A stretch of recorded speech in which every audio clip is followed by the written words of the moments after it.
Oh, hey there. Oh, hey there. I'm Kate. And I'm Bradley. This is the History Buffoons. Yes, it is. We were just talking about how many people might have died in my house. Because he just said his house is 2 years away from being 190 years old. Yeah. Damn.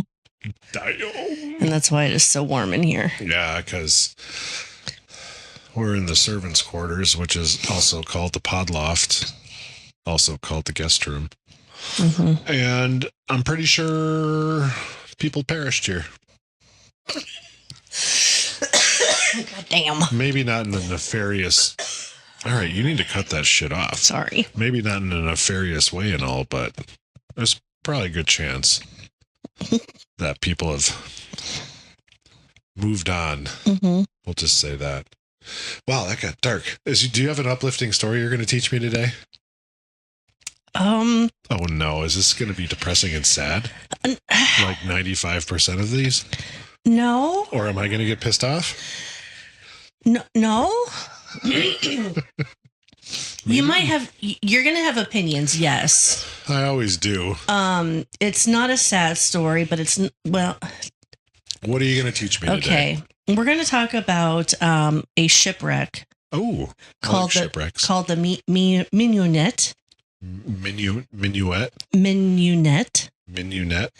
Uh-huh. Okay. And the captain who survived returned home and stood trial for murder. I thought the captain was supposed to go down with the ship. Let's get into it, shall we? All right, so we got beer. Shit balls.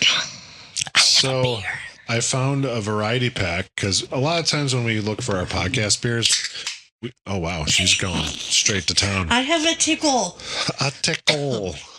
A lot of times when we find we look for podcast beers, I should say, we look for a variety pack that would accommodate both of us, because I'm more IPAs, she's not, she's more lager, I am not. So we try to find some that, well, accommodate all. And I think I did that this time. Mm-hmm. So we have Allagash. And this is from Maine, right? Yeah. Yes, it was from Maine. From Maine, where my oldest brother currently resides. However, he is moving back to Wisconsin. So welcome back, Ryan. Anyways, awesome. So we have an Allagash lager. And then she and I both have, I shouldn't have put these so far away, Allagash White. White. It's a Belgian-style wheat beer. Oh, please. Oh, dear.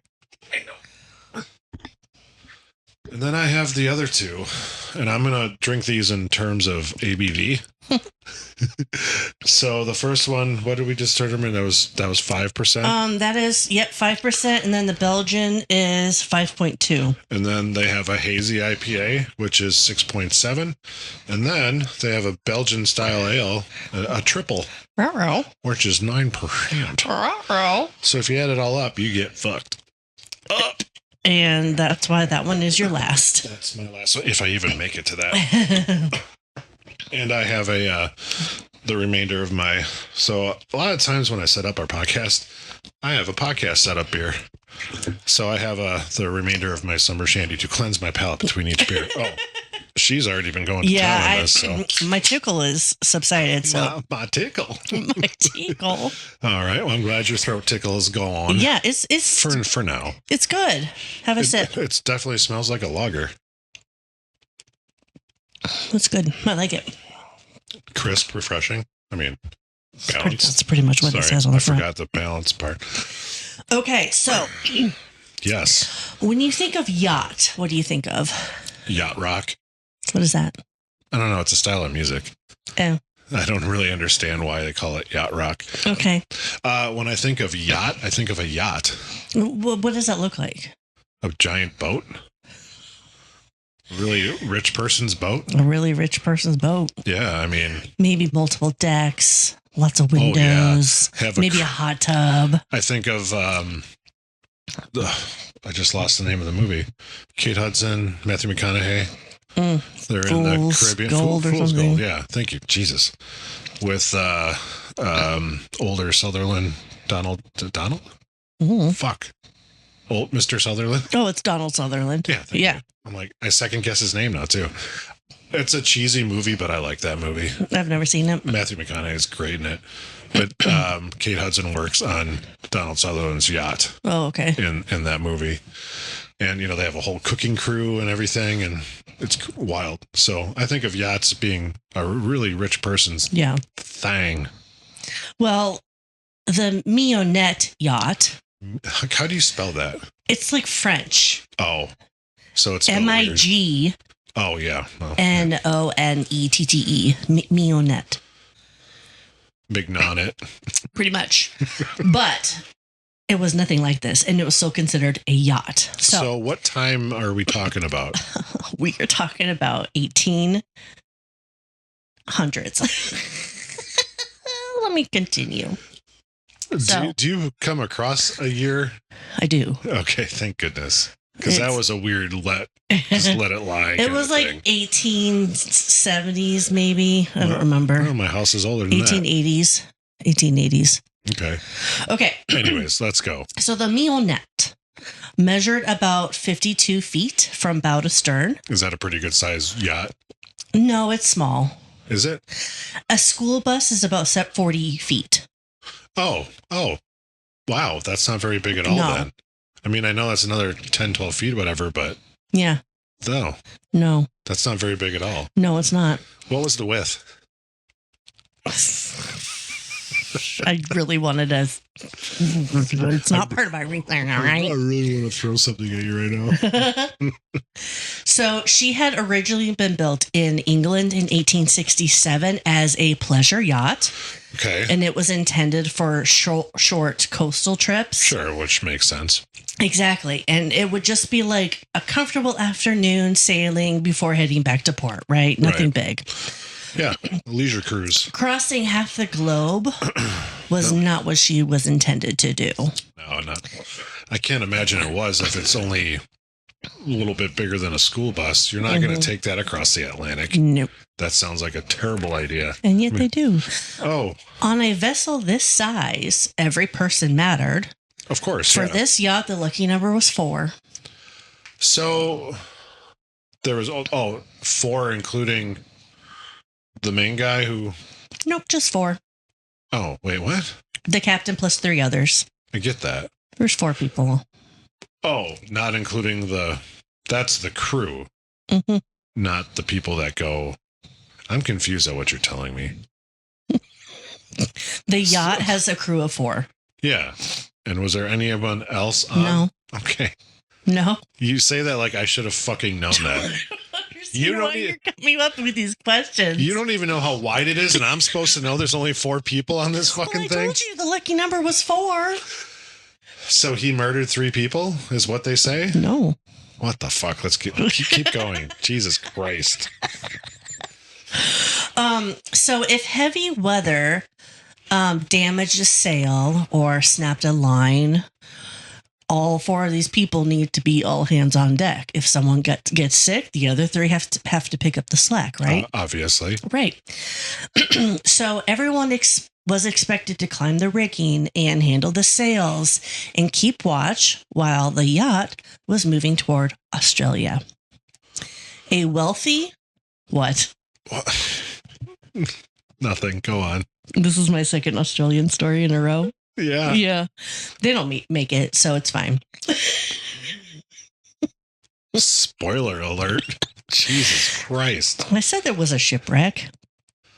Yeah, it's a way to give away the fucking... So a wealthy Australian lawyer and politician named John Henry Want had purchased the Mignonette while visiting England. Now, he lived in Sydney and wanted his new yacht waiting for him back home.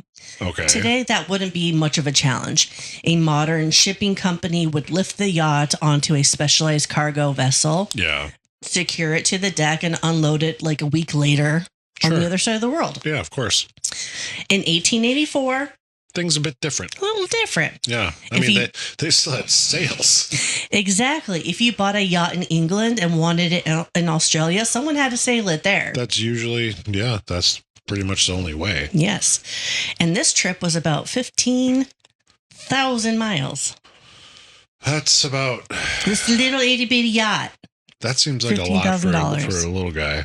Yeah. So the route itself was daunting. So there is the Suez Canal. Okay, you got there. Do you know of the Suez Canal? I'm not intimately, but I've heard of it. I've never heard of it. You've never heard of the Suez Canal? I don't think so. Oh man, you are not world traveled. Neither am I. Anyways, do you know what I have a problem with right now?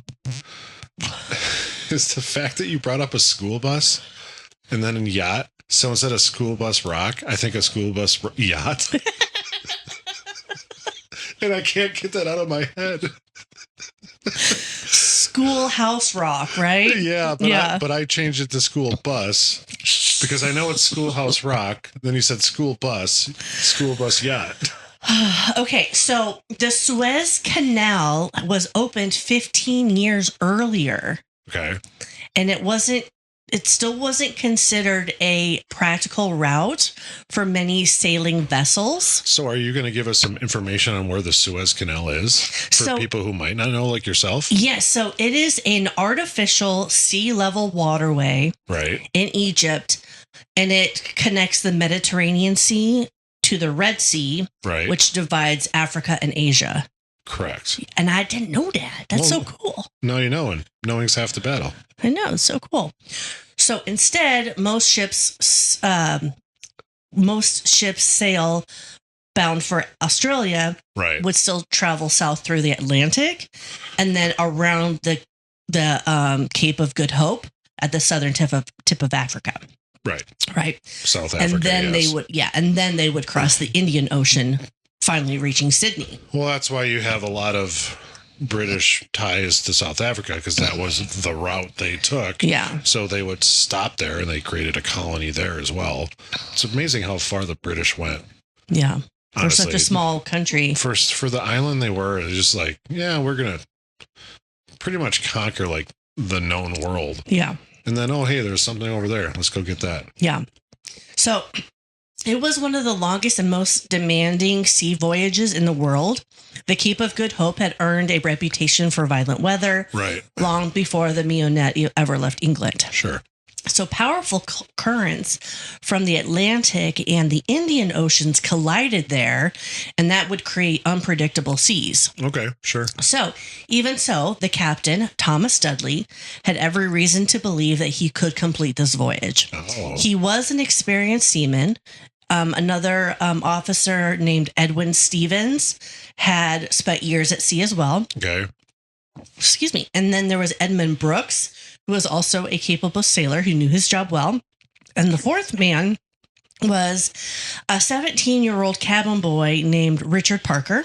Okay. And despite his lack of experience, he still settled really nicely into the daily routine. And the captain kind of took him under his wing, and really nice, right? Good. So during the first several weeks, the voyage was almost uneventful. Watches would change every 4 hours. Sails were adjusted. Meals were cooked in the tiny little galley. And every sunrise obviously got them a little bit closer to England. Yep. Nope, from England. If anyone aboard worried about the Mignonette, worried that the Mignonette might be too small for the trip, no one really talked about it. So maybe, I mean, hard to say. Obviously, this happened in 1880, whatever, but maybe they're just like, well, we're just here to do our job. Mm-hmm. Don't bring it up. Yeah, I mean, sailors had all kinds of superstitions. So, like, yeah, we don't talk about how small this little vessel is. No, yeah, that makes sense. But after all, plenty of ships rounded the Cape every year. The weather could be rough, but rough weather was just part of the profession. Yeah. And you would experience heavy seas and strong winds. You okay? I thought I had to sneeze and then I yawned. It was the weirdest thing. Just don't burp too. That'd be weird. I'm good. You expected like a few miserable days when everything like aboard was like soaked and everyone wondered why you hadn't chosen a different career. But in July, the weather gradually became more demanding. The swells grew larger, lifting the Mignonette high above the before like dropping her into the valleys. That would just freak me out. That would, yeah. I don't think I'd be a fan of that. You ever see the movie The Perfect Storm? Oh yes, I have. Or like, oh, screw that. No, I no, thank you. Yeah, no, thank you. Although I would watch that movie again. I do like that movie. I saw that in the theater. Yeah, it's really good. Good stuff. George Clooney, am I right? Absolutely. Diane Lane, am I right? So, stronger winds whistled through the rigging, and the little yacht pitched and rolled a little bit more dramatically than she had earlier in the voyage. Yeah. And of course, none of that was like particularly unusual to these experienced sailors. They were approaching the Cape of Good Hope, and this was exactly the kind of like weather and sea that they had expected. Sure. Then on July 5th, 1884, without much warning, oh boy, an enormous wave crashed into the Mignonette. Did it do some damage? Whether it was what we would now call a rogue wave or simply an exceptionally large swell, we're not sure. Sure. But the effect was immediate. I can imagine. Yeah. The impact poured water into the hull so quickly that Captain Dudley understood instantly that there was zero chance in saving her. Like just right then. Hey, boys, we're fucked. Let's go. Yep. Wow. Okay. So the crew abandoned any thought of repairing the damage and turned their attention to the only thing that mattered, getting off the yacht before it disappeared. Did they have a dinghy or anything? They did. Yeah. Okay. Yeah, exactly that. A dinghy. So the crew tried to save far more than they actually ended up with. Oh. An emergency supply of fresh water was thrown overboard beside the dinghy that they also threw overboard with the intention of pulling it aboard once everyone was clear of the sinking yacht. Sure. But before anyone could reach it, however, the wave swept it away. Of course. So in just a few moments, the one thing that would have mattered the most in the salty seas was gone. How far were they off the coast? Do you have any idea? I don't. When this happened? I don't know. That's all right. Captain Dudley did manage to grab a few items before jumping into the dinghy. He recovered a sextant, a handful of other navigational instruments, and 2 1-pound tins that he thought was preserved meat. Oh, well, so what was it? It was preserved turnips. Ew. I know. How sad. Wow. And only 2 cans of turnips.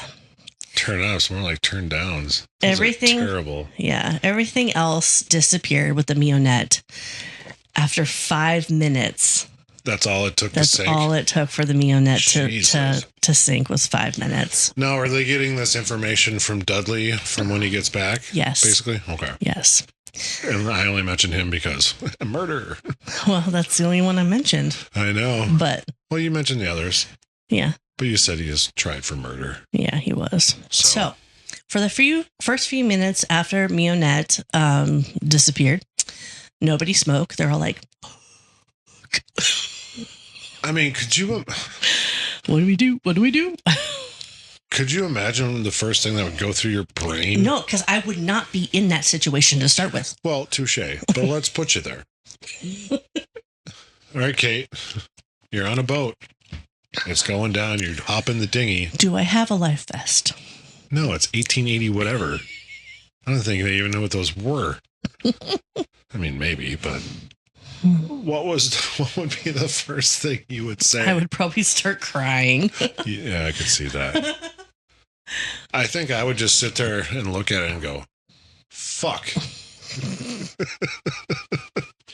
Now what? That was our paycheck voice. Well, and I don't remember the guy's name who purchased it and who... Want. His name is Want. That's right. Yeah. Did they ever find him wanting? Think of A Knight's Tale. Anyways. I did try to find if he was ever reimbursed, and there's really no documents that say that he was. I wonder if they had like boat insurance back then. You know, like, hey, I bought this boat. I'm paying you to get it to me in Australia. And just in case, here's, a policy that I took out. Yeah. But I wonder, there's no documentation about any of that. I wonder if they had anything like that. That's interesting. So, a few moments earlier, they had just been standing on this yacht with Australia as their destination. They were actually all headed to Australia, hoping that this was actually going to end up being their new home. Like, they were all like willing to do this trip to get to Australia for themselves. Oh, wow. So, did you come across, did any of these people have like families? I mean, I'm sure they had a Not family that I recall. Sorts, but not like, okay, I suppose, especially the young kid. He's like, I'm going to go see the world, Pops. Yeah, pretty much. Peace out, homie. So now they're sitting shoulder to shoulder in like a 13-foot open dinghy, watching their ship go beneath them. Captain Thomas Dudley's suck. Yeah. Captain Thomas Dudley's first concern wasn't that they were drifting or anything. It was figuring out what they had to work with. Turnips and no water. Pretty much. There was no fishing lines, no emergency food stores, no flares, no fresh water. Considering that they had escaped with their lives only minutes earlier, it was difficult to even call that a success, but that was pretty much all they had. Right. So food was certainly important, but experienced sailors knew that water was the actual problem. 100%. You can go days, actually weeks without food. You can't go more than what? 3? I think 3 days. Is it 3? I think so. 3 weeks without food, 3 days without water. That sounds right. Why am I not dead yet? 90% water. Beer. Australian for water. I'm going to try the Belgian style wheat beer. God damn it. I even turned it on silent. You understand. It's my pill alarm. You understand that alarms supersede silent, right? I guess so. I'm going to have to get up and go turn that off, aren't I? Yeah. Hold, please.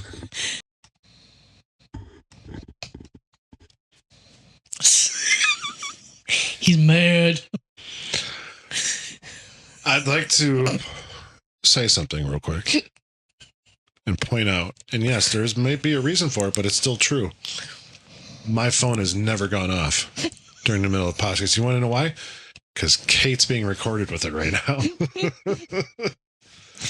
Okay. Oh, Jesus Christ. So, like we said, you can go several weeks without food and only like 3 days without water, right? 3 and 3, it sounds right. 3 days water, 3 weeks. Right. Something like that, give or take, whatever. I know I'd be fucking hungry, but obviously your body can't function without being hydrated. Yeah. Because what's the percent of us that's water? It's 70%. Is that what it is? Mm-hmm. So, I mean, that's pretty fucking high. And when you don't have something to replenish it, holy balls, you are fucked. Yeah. And you can't drink that salt water because that's going to make it even worse. Exactly. So they're surrounded by blazing sun, salt spray, and your body can begin failing really quickly. Yeah. The turnips might keep hunger away a little bit. I think I'd rather go hungry. Nothing is going to go... Yeah, nothing is going to solve their thirst. No. So the crew agreed almost immediately that if they wanted any chance of making it home, they would have to like really salvage their food. So salvage their food? Ration. That's the word. So rather than opening both tins at once, they divided the turnips into like daily portions. At first, there was every reason to believe that they are going to be saved like really quickly. The Mignonette had just sunk along a route that was regularly used by merchant shipping lane or whatever it they is. call that. Okay. Yep. Gotcha. And that's used between Europe, Africa, and Australia. So the survivors didn't know exactly where the currents were taking them. Right. But surely another ship would eventually pass close enough to spot 4 men in a boat. Oh, you would think, right? I mean, they waited. Oh, dear. Ugh. And then they waited. Someone would scan the horizon while the others searched in other directions, hoping to catch sight of a sail. More than once, like a distant cloud or a wave would look like a ship, and of course the illusion would disappear. Can I ask a question? Yeah. You said one of them would search the horizon, and then the other ones would look in different directions. Yeah, they would all just look in different directions. Isn't it the whole horizon, though? Shut up. It's not like that section over there is only the horizon, and this is whatever. Hey, I didn't say I wrote well, okay? So, because I'm like, no ships up there. I just wanted some clarification in case I did not know something. So just when it seemed like the boat had like nothing left to offer, a sea turtle swam by. He's like, "What's up, guys?" And it was close enough for the men to grab. Oh, poor turtle. Yeah. Did they have turtle soup that night? They had turtle blood. Oh, gross. Oh, yeah. They drank the blood for the hydration, and they ate what they could. Mm-hmm. I mean, it's not like you can start a fire on the dinghy, so no. What could they eat?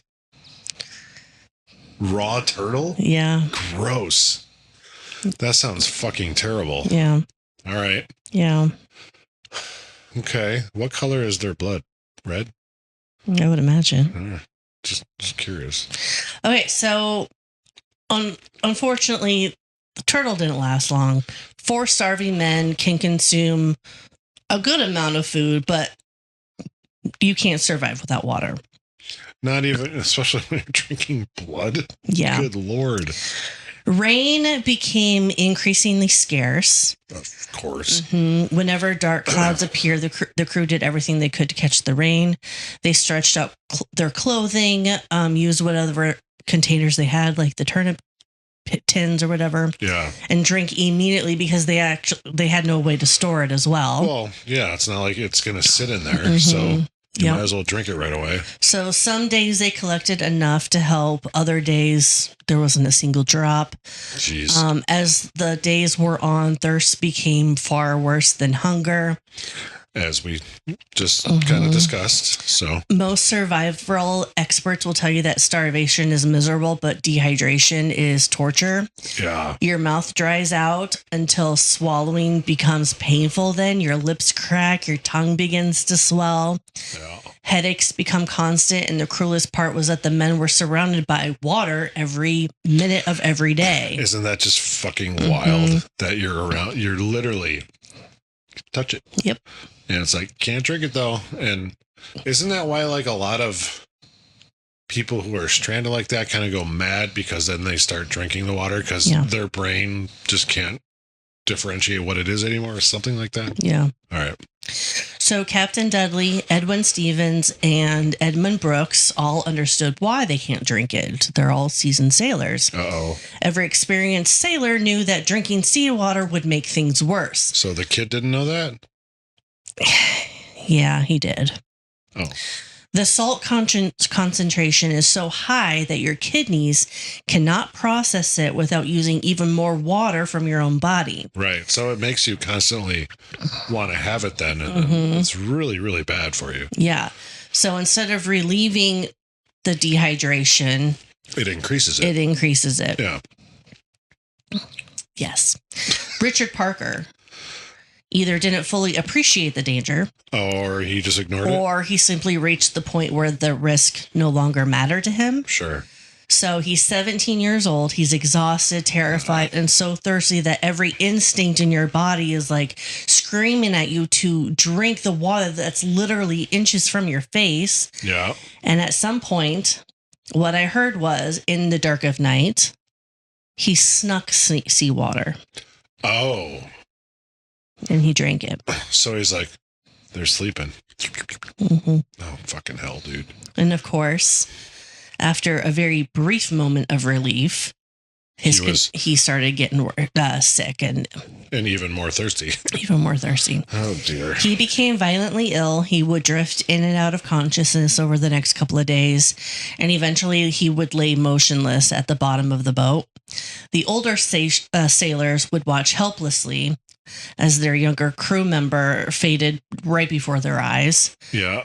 There was nothing that they could do to help him. They had no medicine, no food left to offer, and not even enough fresh water to ease his suffering. No. As Parker grew weaker, another change began taking place in the minds of the other 3 sailors. They got some food coming? For nearly 3 weeks, every decision they had made had been based on the assumption that rescue was still possible. Jesus. Now, for the first time, Captain Dudley began wondering what would happen if rescue never came. Well, right. So by the morning of July 24th, 1884, the 4 survivors had been drifting across the South Atlantic for nearly 3 weeks. Jesus. At that point, the days were blending in together. They were no longer measuring time as by sunlight and darkness. Instead, they were measuring it by who was still sitting upright, who was conscious, and whether the horizon looked empty or full or whatever. Yeah. Every sunrise meant they had somehow survived another night, but also brought the same realization that no one had found them yet. Yep. By sunset, they knew that they would have to endure another night in the cramped dinghy with almost nothing left to eat or drink. Right. And Richard Parker had now become the focus of everyone's attention. Well, yeah, because he's a food source. Mm-hmm. Cannibalism. The 17-year-old had grown dangerously ill and was spending most of his time lying at the bottom of the boat. He drifted in and out of consciousness, spoke very little, and was no longer to help with any of the work required to keep the dinghy afloat. Right. I did read something that when they all first got into the boat, there was a hole in it. Oh, shit. So they've been like trying to constantly make sure that that's kept in check. Yeah. Okay. And of course, the other men knew that Parker was dying. So Captain Thomas Dudley later admitted that he had begun watching the boy closely and thinking about what his death might mean for the others. Sure. If Parker was already going to die, Dudley wondered, did it make sense to wait for that to happen naturally? Or to expedite this scenario. Or would waiting simply leave all 4 men too weak to survive? Right. So it was a question to consider from the safety of dry land where food and water are within reach. Inside that lifeboat, however, it had stopped feeling like some philosophical question. Dudley believed that he was trying to decide whether anyone would make it home alive.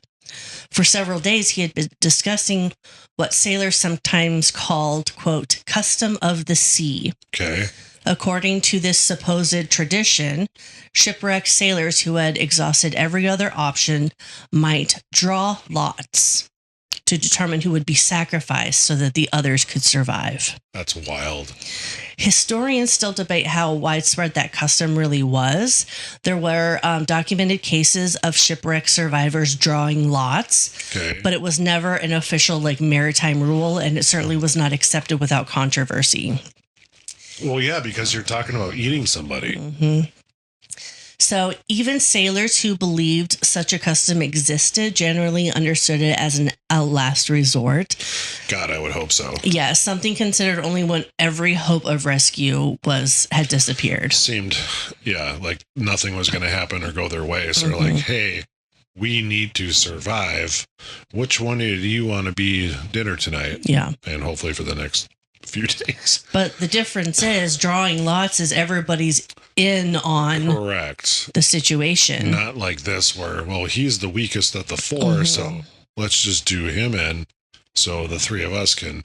But again, it's like, what are they going to drink his blood too? Yes. Gross. I mean, that's not going to fix your thirst. It's going to help. I guess, but I think your plasma is mostly water too. No, it is. Yeah. I'm aware of that, but okay. Yeah.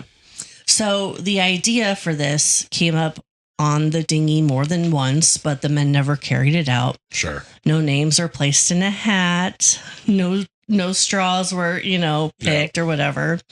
And Richard Parker, the kid, was never giving any chance to participate in this discussion. Well, because he's half unconscious or mostly unconscious, whatever. So, yeah. So Edmund Brooks said that he opposed killing anyone and wanted the group to continue waiting. Edwin Stevens appeared to have been more willing to consider Dudley's plan, although he also hesitated. Sure. The men were all facing the same starvation and dehydration, but they had reached different conclusions about what those circumstances allowed them to do. Right. No, makes sense. On the morning of July 25th, Dudley decided he did not want to wait any longer. Oh, boy. Their surviving accounts differ slightly in their wording, but basically the sequence of events was that Dudley offered a prayer first, then moved towards Parker. Really kind of him. Then he moved towards Parker, who was lying helpless at the bottom of the boat. According to later testimony, who told the boy that his time had come before he took a penknife and cut his throat. Oh, dear. Of course, Parker died shortly after. Right. Stevens was present and supported the decision. Brooks remained in the boat, obviously, but did not assist with the killing. Sure. But he also did not physically intervene either. Right. Something that would later place him in a weird, uncomfortable position of both being a survivor and the prosecution's most important witness. So, more than Dudley survived?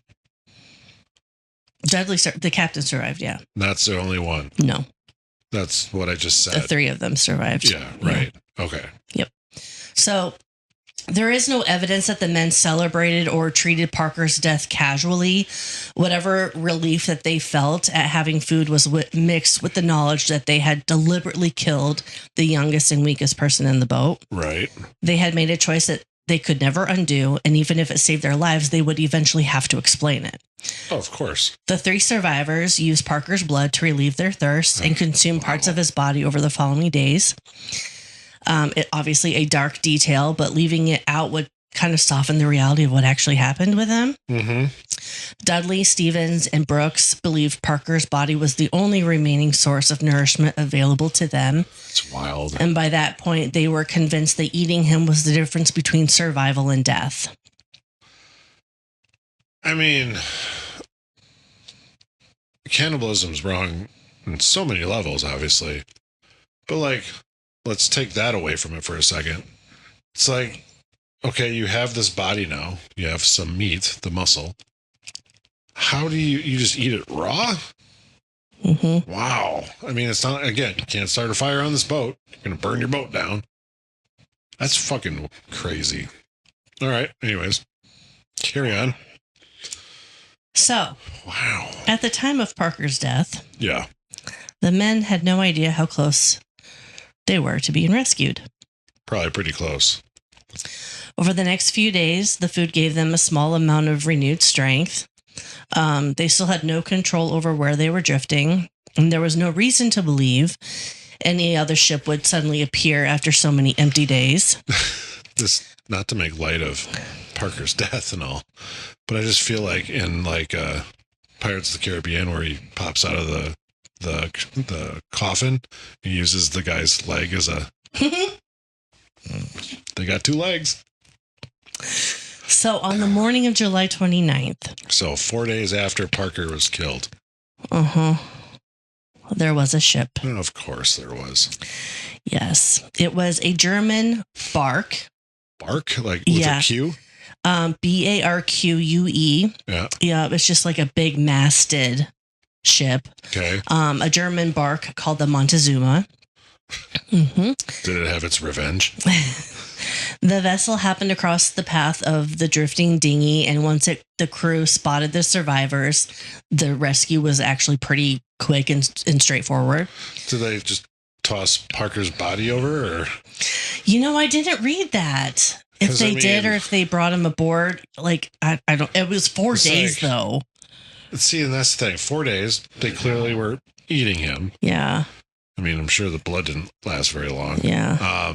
I didn't read if they put him overboard or what. It's like, hey, do you mind if I bring my dinner aboard? I'm like, wait, what? What? Sprechen Sie Deutsch? I mean, what? It's like... Sprechen Sie Deutsch? I mean, wait. 9. Anyways. So Dudley, Stevens, and Brooks were brought aboard. They were given food and water and cared for. Oh, boy. Could you imagine how great that first sip of water, real water, is like, hey, man, this is way better than Parker's blood. You know what sucks is that they probably couldn't chug it. No. Because they would just start vomiting. Yeah. But that first sip would be like fucking magical. Mm-hmm. They were on the sea for 24 days. That's how long they were lost? Yes. Okay. Yep. Wow. So, from their perspective, the nightmare was over. They had survived the sinking of the Mignonette, weeks of hunger and thirst, and then... Excuse me. of course, the killing of Parker. Yeah. The men made very little effort to conceal what actually happened. Oh, really? Captain Dudley openly described Parker's death and the cannibalism that followed, apparently believing that other sailors and the British public would understand the circumstances. Stories of survival cannibalism were disturbing, but they were not unknown. And, no, of course. And Dudley seems to have expected sympathy rather than prosecution. So by the time the men returned to England, the story did begin spreading. Do you have the route that they made it back, how they made it back to England? No. It's not like this German ship went to Germany and then they got on some carriages or some shit? Okay. No, I didn't look into that. That's all right. Newspapers reported the details, and the public quickly divided over whether the survivors should be treated as victims, criminals, or somehow both. Right. And many people did sympathize with them. They saw 3 men who had been pushed to the absolute limits of human endurance and forced to choose between 1 death and 4. You can't. I'm not saying what they did is correct or that they should have gone through with it, but you can understand, at least logically, how they got there. Yeah. Because they thought they were going to die. Yeah. The 3 stronger of the group of 4, I should say. Well, he's on his way out, man. Do we all want to die, or does 1 death justify blah, blah, blah? Yeah. So I get it. I can see how there could be sympathy for it, but man, that's fucked up. I'd like to think I couldn't do that, but again, I've never been in that situation. Yeah. Knock on some wood somewhere, and I never will be, but fucking hell. Yeah. So other people focused on the fact that Richard Parker had not volunteered. Right. No lots had been drawn, and Dudley had intentionally killed a helpless 17-year-old boy. So whatever the circumstances, they argued that was still murder. So it wouldn't be manslaughter then, it would be boy slaughter? Stop. Jesus. Am I wrong? Stop. British officials eventually decided the question could not be left to public opinion or maritime tradition. They had to, we need to have a trial. Yeah. There's the word. So Captain Thomas Dudley and Edwin Stevens were charged and brought to the courts, while Edmund Brooks became a witness for the prosecution. So why wasn't he not charged? Because he was didn't... the one that sat out? Mm-hmm. However, you're still there. I know. And he didn't physically stop it, try to intervene. He didn't be like, dude, what the fuck, man? Yeah. And again, but also Dudley's the one who did it. The other guy might have been, yeah, let's just do this. Go ahead. Where he was opposed. All 3 of them should have been charged, not just the 2, but yeah. All right. So the judges would now have to ask this question. Yeah. Can someone legally kill an innocent person when they genuinely believe that doing so is the only way to save several others? It's a fucked up conundrum. And this story of the Mignonette is probably one of the most influential murder cases in legal history that is still being taught today in law school. So when British authorities began looking into the case, they quickly realized this wasn't just a normal investigation, obviously. Right. There wasn't much mystery to solve because the men themselves have already explained what had happened. No one questioned who killed Richard Parker or how he died. No. The question was whether their circumstances changed the law. Right. So Captain Dudley and Edwin Stevens were charged with murder. Jesus. Edmund Brooks wasn't charged because he hadn't participated in the killing and instead became, like I said, a witness for the persecution. When the trial began in Exeter in November of 1884, the courtroom wasn't trying to determine whether Parker had been murdered. I'm not worried at all. I'm dead. Murdered. Everyone already agreed that he had. Yeah. So could murder ever become legal if it was committed to saving other lives? Oh, that's such a slippery slope. The defense argued that Richard Parker had already been dying. The crew believed rescue was impossible, and without food, they expected everyone in the boat to perish within days. Yeah. Killing one person had saved 3 others. I mean, it did. They were just simply arguing that it had been necessary. The prosecution agreed the men had suffered terribly. They simply argued that necessity couldn't become an excuse for intentionally killing an innocent person. I mean, yeah. Because what if it did? Where is the line drawn? See, and that's the thing, because like, even in today's standards, let's say, well, just the adults in the house, you, me, and Sarah were somewhere and we got trapped. We didn't think we were going to be safe. It's like, all right, Kate, sorry. Yeah. Sarah and I are going to survive. It's like, yeah. No, you can't just do that because and I know as basic as that sounds, it's like you don't know the outcome, obviously, but it's like there's way other options. Is I guess all I'm trying to say. You can't just be like, well, we're stuck here. 2 of us need to survive, so you're fucked. Yeah, that's horseshit. Yeah. So no, there's no way you can justify a murder, even if it's to save some people. In my opinion, you can't do that. Yeah. I mean, it could be said like, could doctors then sacrifice one patient if it meant saving others? Well, exactly right. And who decides what life is worth less than others? Is more important than others. Yeah. So the judges understood that whatever answer they gave, it wouldn't just affect 2 sailors sitting in front of them. It would then become the law. Correct. So the jury wasn't eager to convict the men outright, but they also weren't comfortable declaring them innocent. Right. So instead of returning a traditional guilty or not guilty verdict, they issued what was called a special verdict. Essentially, the jury looked at the judge and said, here are the facts. You decide what the law says. To the jury? The jury told the judge, here are the facts. Now you decide as the judge. Oh, so the judge was going to be the final ruling, if you will. Yes. Interesting. So Chief Justice Lord Coleridge acknowledged how desperate the crew probably had been. Sure. No one doubted that they had suffered beyond what most people could imagine. Of course. Even so, he concluded that necessity could never justify deliberately killing an innocent person. Oh, fuck no. The law could not allow individuals to decide when another person's life had become expendable. Once you accepted that principle, there was no obvious place to stop. Right. And then the judges pointed to something a little bit more ironic. The crew believed that rescue never came. And then 4 days later, a ship found them. Yeah. But no one can say for certain whether Richard Parker would have survived those extra 4 days. Correct. He was gravely ill and may have died naturally before the Montezuma arrived, but no one on that lifeboat knew that on July 25th. Of course they didn't. How could they? So they made their decision based on what they believed was going to happen, not what actually happened. Well, what they believed was going to happen at that time. So that uncertainty became the court's strongest argument. Right.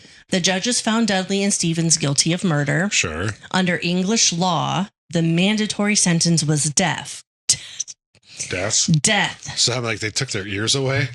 Fortunately for the 2 sailors, almost no one believed hanging them would serve justice after everything that they had endured. Sure. So public sympathy remained really strong, and the crowd quickly commuted both death sentences, to just 6 months in prison. That is quite a fucking difference. Yeah. Holy shit. Yeah. Could you give them life in prison? You were literally or just a couple going years? to take their life. All right. You know what? Killing you is a little strong. 6 months. Yeah. We'll give you probation. So wait, you're telling me 6 months and death is the same thing? That is fucked up. Yeah. Wow. That ain't right. That is interesting. Yeah. I mean, 6 months or death. Same. That is fucking wild.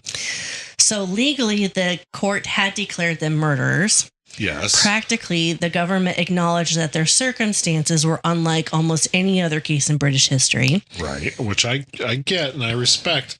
However, that outcome is fucked. Yeah. Jesus Christ. After serving their sentences, and I'll have to say, Richard Parker had foster parents. He was an orphan. Oh. But from what I understand, he had great foster parents, but I'm not sure where they fit into this whole scenario. Yeah. Okay. So, after serving their sentences, both men returned to private life, although neither escaped the shadow of the Mignonette. How could you? The case itself proved to be quite a bit more enduring. It is known as R.V. Dudley and Stevens, and it is still taught in law schools today. What does the RV stand for? So R is it's Rex. It's Latin Rex, R-E-X, sure, which is Latin for king. Okay. Or it could be R for Regina, which is Latin for queen, and then V is versus. Oh, so it's a king versus. Yeah. That makes more sense. The crown versus Yeah. Okay. So each year, new students argue over exactly the same questions that divided Victorian Britain. Did the judges make the right decision? Right. Should necessity ever be a defense for murder? Can something be morally understandable but still legally wrong? More than 140 years later, there still isn't a universally accepted answer. But an author, Adam Cohen, who wrote the book Captain's Dinner, A Shipwreck, An Act of Cannibalism, and a Murder Trial That Changed Legal History, is actually a lawyer. Sure. And though he did not learn this case when he was in law school, his buddy or his roommate did. And that's how he came to learn of the story. And he wrote the book on this. So is it like, I know it's not exactly the same, but in the same vein, maybe, like self-defense. That is murder. But protecting yourself. Is that necessity? I would say so. I mean, you could look at it, and I am by no means a fucking lawyer. I know nothing of the law. I just know how to break it. And so you think about it that way, though, it's like, it's again, it's an interesting debate. It's not the same, but it's in the same vein, more or less. It is an interesting debate because it's like, okay, well, it was in a way self-defense against death, right? That would be an interesting argument. Yeah. That's fucking wild. Yeah. That is crazy. So then we have one little twist. Yeah. 46 years before Mignonette ever sailed. Yeah. Edgar Allan Poe published his novel, The Narrative of Arthur Gordon Pym on Nantucket. In it, 4 shipwreck survivors became stranded at sea with almost nothing to eat. Eventually, they decided one of them has to die so the others survive. The cabin boy's name was Richard Parker. What the fuck? Richard Parker was a fairly common 19th century British name. Sure. And historians generally agree that this is just a strange coincidence. Of course. But still, it's really kind of freaky. That's fucked up. A fictional Richard Parker died in a lifeboat in 1838, and then a real Richard Parker died in a lifeboat under like the same circumstances 46 years later. That is messed up. So Captain Thomas Dudley's story didn't end, obviously, when he walked out of prison. No. Ironically, the very place he had hoped to reach before the Mignonette sank eventually became his new home. Australia? He moved to Australia. He took over a sail-making business that had belonged to a relative. Okay. And by most accounts, he built a successful new life. Most of the people who knew him in Sydney didn't see him as a captain who had become famous for the Mignonette. They simply knew him as Thomas Dudley, the sailmaker. In 1900, an outbreak of the bubonic plague reached Sydney's waterfront aboard infected ships. Oh, boy. Dudley's business was located near the docks, putting him directly in the path of the epidemic. Sure. He contracted the disease and became the first recorded person in Australia to die from the plague.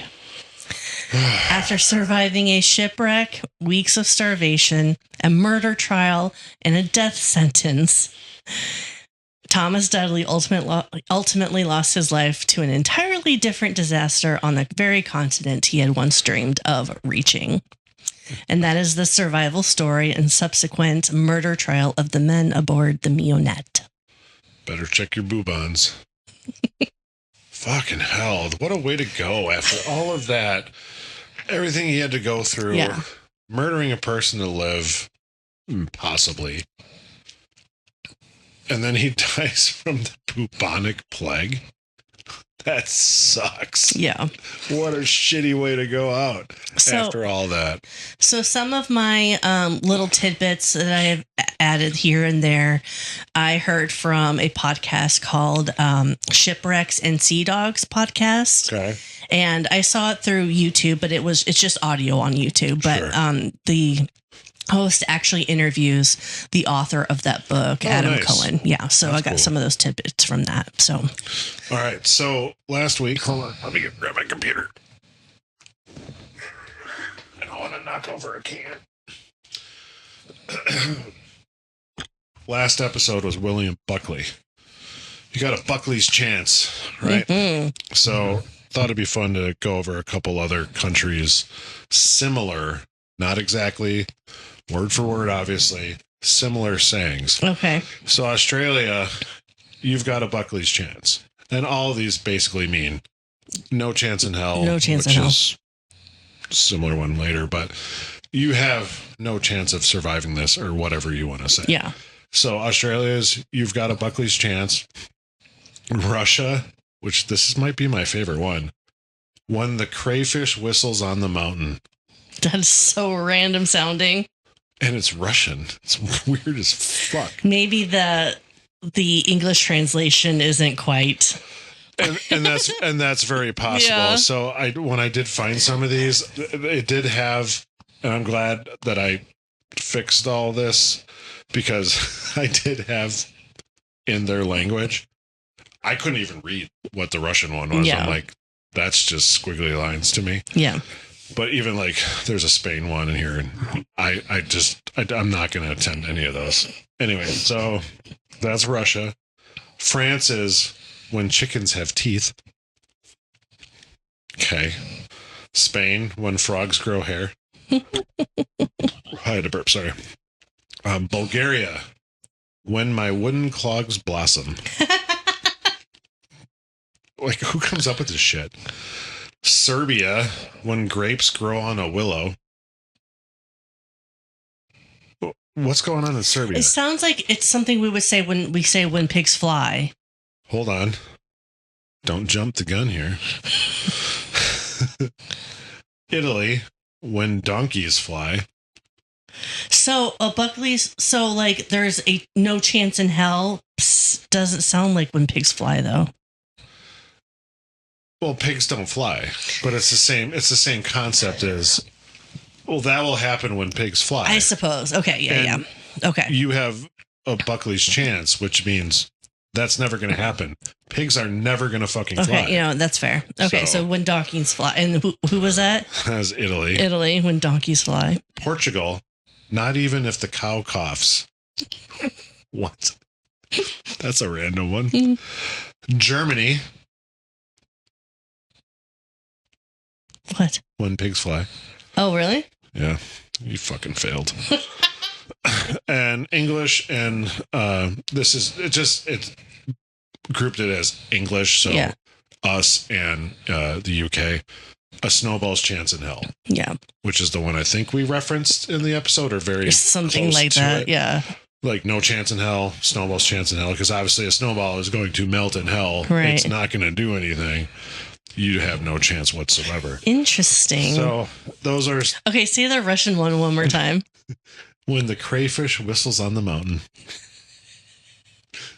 Crayfish are seafaring animals. That's why. Why the fuck would it be on a mountain? Guess And so. also, why the fuck would it whistle? Because it wouldn't. There's no chance of that happening. It's not going to whistle, and it's not going to be on a mountain because it's a seafaring creature. It is seafaring. But I thought some of these were funny. Yeah, that is funny. There's other ones. I just picked, well, 10. I included Australia because I thought a little refresher. But, yeah, Buckley's chance. You've got a Buckley's chance. Yeah. When the crayfish whistles on the mountain. That's awesome. Well, I suppose. All right, buffoons. That's it for today's episode. Buckle up because we've got another historical adventure waiting for you next time. Feeling hungry for more buffoonery? Or maybe you have a burning question or a wild historical theory for us to explore? Hit us up on social media. We're History Buffoons Podcast on YouTube, X, Instagram, and Facebook. You can also email us at historybuffoonspodcast@gmail.com. We are Bradley and Kate. Music by Corey Akers. Follow us wherever you get your podcasts and turn those notifications on to stay in the loop. Until next time, stay curious and don't forget to rate and review us. Remember, the buffoonery never stops.